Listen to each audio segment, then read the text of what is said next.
తాజా అంశాన్ని చూస్తున్నాం. కరీంనగర్ జిల్లాలోని లోయర్ మానేరు జలాశయం 6 గేట్లను ఎత్తి నీటిని దిగువకు విడుదల చేస్తున్నారు. మరిన్ని వివరాలను మా ప్రతినిధి అలీముద్దీన్ అడిగి తెలుసుకుందాం. అలీముద్దీన్, చెప్పండి, లోయర్ మానేరు నుంచి ఎంత నీటిని కిందకు వదులుతున్నారు? ప్రాజెక్టులోకి ప్రవాహం ఎలా ఉంది? గోవర్ధన్, ఇప్పుడే లోయర్ మానేర్ డ్యామ్ నుంచి మంత్రి హరీష్ రావుతో పాటు ఈటెల రాజేందర్ కలిసి 6 గేట్లు ఎత్తారు.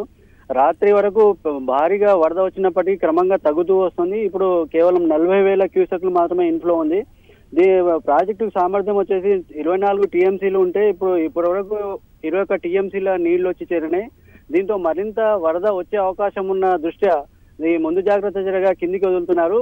6 గేట్లు వదిలి 10,000 క్యూసెక్లు వరద గేట్ల ద్వారా వదిలితే మరోవైపు 4 టీఎంసీలు కాకతీయ కెనాల్ ద్వారా వరంగల్ వైపు వదులుతున్నారు. అటు వీణవంక, హుజురాబాద్ ప్రాంతాల్లో ఇంకా చెరువులు కొన్ని నిండాల్సినాయి. ఆ ప్రాంతానికి ఈ నీటిని తరలిస్తున్నారు. అయితే మధ్య మానేరు నుంచి రాత్రి అంతా వరద రావడంతో ఈ లోయర్ మానేర్ డ్యామ్ నిండిందని చెప్పొచ్చు. మరేమైనా ఇంకా ఎగువ ప్రాంతంలో వర్షాలు కురిస్తే మరింత వరద వచ్చే అవకాశం ఉన్న దృష్ట్యా ముందు జాగ్రత్తగా ఈ ఎల్ఎండిని ఖాళీ చేస్తే బాగుంటున్న ఉద్దేశంతో అధికారులు ఈ నిర్ణయం తీసుకున్నారు. రాత్రి నుంచి మంత్రి హరీష్ రావుతో పాటు ఈటెల రాజేందర్ ఇక్కడే ఉండి ఎప్పటికప్పుడు పరిస్థితిని సమీక్షిస్తున్నారు. నిన్న మధ్య మానేరు దగ్గర కూడా స్పిల్వే తెగిపోవడంతో ఆ నీరంతా రావడంతో మొత్తం లోయర్ మానేర్ డ్యామ్ మొత్తం నిండిపోయింది. ఇప్పుడు ఆ మిడ్ మానేర్ వద్ద ఏమాత్రం ప్రవాహం పెద్దగా లేదు, అక్కడ ఇన్ఫ్లో కూడా తగ్గింది. ఈ కారణంగా ఈ ఉన్న నీటిని కిందికి వదిలితే బాగుండన్న ఉద్దేశంతో మంత్రి హరీష్ రావు గారు ఇప్పుడే గేట్లు వదిలారు. 6 గేట్ల ద్వారా నీటిని కిందికి వదులుతున్నారు.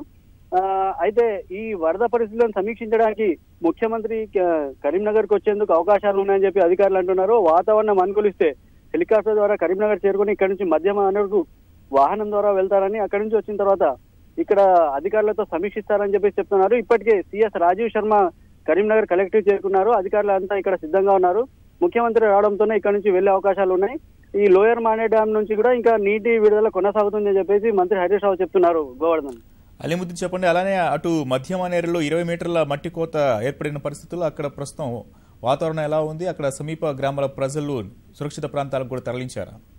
ఇది గోవర్ధన్, ఈ ప్రాజెక్టు నిర్మాణం 25 టీఎంసీల సామర్థ్యం ఉన్నది. అయితే కేవలం ఇప్పటి వరకు ఇంకా నిర్మాణంలో ఉన్నది కాబట్టి మట్టి ఇంకా పూర్తి స్థాయిలో గట్టి పడలేదు. ఆ ఉద్దేశంతో ఈ గండి పడుతుందనే ఉద్దేశంతో అధికారులు ముందే అంచనా వేశారు. అంచనా ప్రకారమే నిన్న సాయంత్రం వరకే అన్ని గ్రామాలను ఖాళీ చేయించారు. ప్రధానంగా మన్వాడ, అలికట్పూర్, మల్లాపూర్, పుత్తూరు ఈ గ్రామాలకు చెందిన వారిని అక్కడి నుంచి ఒకవేళ కట్టదిగితే ఈ గ్రామాలు కొట్టుకుపోతాయన్న ఉద్దేశంతోనే నిన్న సాయంత్రం వరకు అందరినీ సురక్షిత ప్రాంతాలకు తరలించి ఆయా గ్రామాల్లోకి ఎవరిని రానియకుండా పోలీసులను అక్కడే కాపలా పెట్టారు.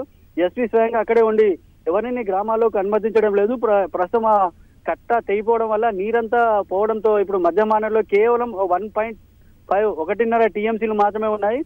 ఈ నీరంతా పోవడంతో ఈ ముంపు గ్రామాల్లోనూ వరద నీరంతా తగ్గిపోయింది. గోవర్ధన్, ధన్యవాదాలు అలీముద్దీన్, సమాచారాన్ని అందించినందుకు.